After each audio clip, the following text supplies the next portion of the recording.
So we want to look at just a little bit more of selecting and moving around different selections a little bit. I'm going to go up and select A1, and then remember if I was down here and I wanted to get up there, I could hit Control Home to get up there. So from here, I'd like to be able to select everything, right? So you may already know how to do this. Normally, you just hit Control A, but surprisingly, this did not select the entire worksheet as you may have expected it to do. So what is Control A actually doing? Let me hit Control A one more time, and it doesn't like it. It doesn't do anything, right? So what it does, Control A actually selects everything that touches the cell that I'm currently in. So at A1, there's nothing in A2, there's nothing in B1, but there is something here, right? So it will go down and select anything that has cells that are touching that particular cell on any of the sides or diagonal. Right? If I'm over here in E9 and hit Control A, it selects all of the contiguous cells, everything that's touching. Right?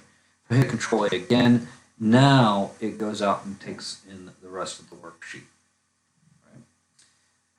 We can try it down here as well, or in E5, and if I hit Control A, it just selects the yellow stuff, hit Control A again, and now it goes out and takes in everything. So I'm going to hit Control Home, and then I'm going to come down here to A5, so there's nothing touching it on any of the cells surrounding it, any of those 5 cells. So if I hit Control A, it will select everything because it goes out and tries to select the entire worksheet from there. Right?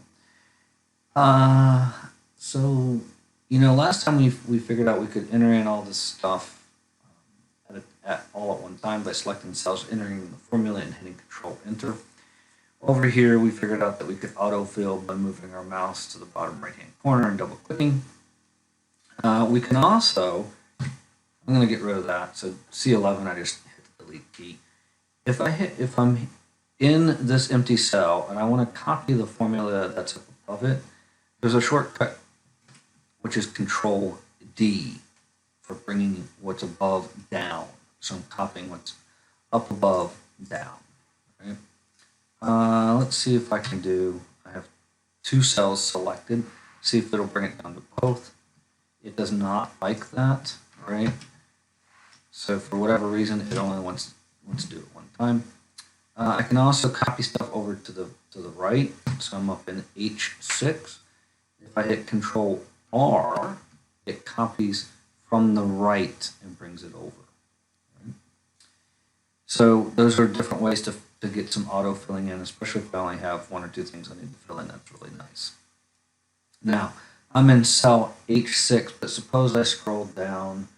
Right, and I was down here somewhere looking at something, and I don't know where my active cell is. It's not here. To get there easily, you can hit Control Backspace.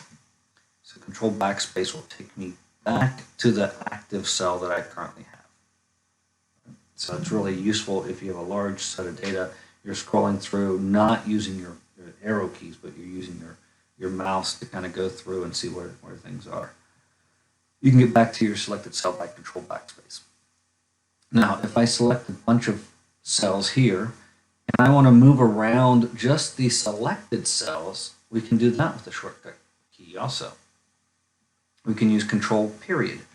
It'll go to the right, Control Period goes down at the bottom, to the left, to the right, up, above, to the right, down, left, up, right. So it goes around in clockwise fashion to the corners of your selection of cells. So that's also sometimes useful. Another useful thing that we might be interested in, let's do Control right arrow to get over to the right. I'm going to go over to some empty cells here. I'm just going to go here, zoom in, and come over like so. Sometimes I want to be able to fill in numbers, right? So I do 1, 2. I'd like to fill these in. If I select both of them, move to the bottom right hand corner and drag it down, it's smart enough to know that I started a sequence like that. What if instead I had something that was 1, 4, 7? Is it smart enough to do that? 10, 13, yeah, skipping 3 every time, so it's smart enough to do that.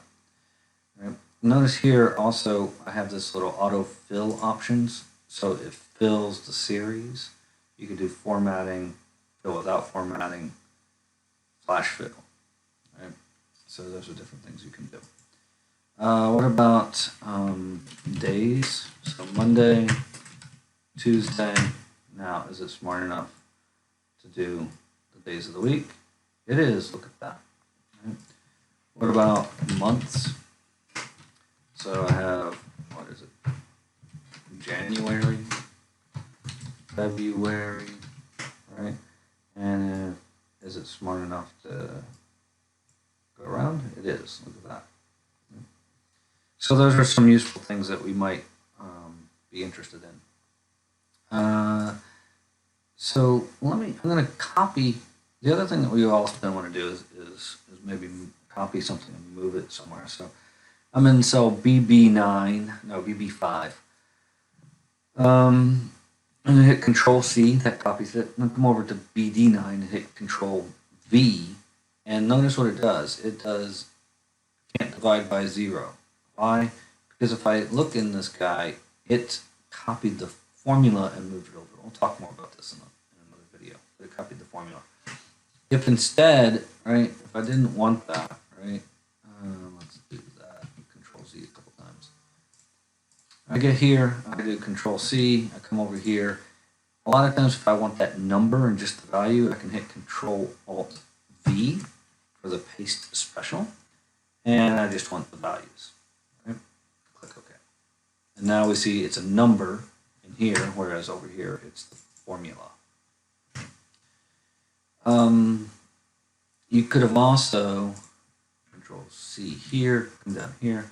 You can right click and paste special, and sometimes this is useful because I might want, here's my values right here, but sometimes I want values in source formatting, so maybe I want that yellow to be there also, so sometimes that's nice.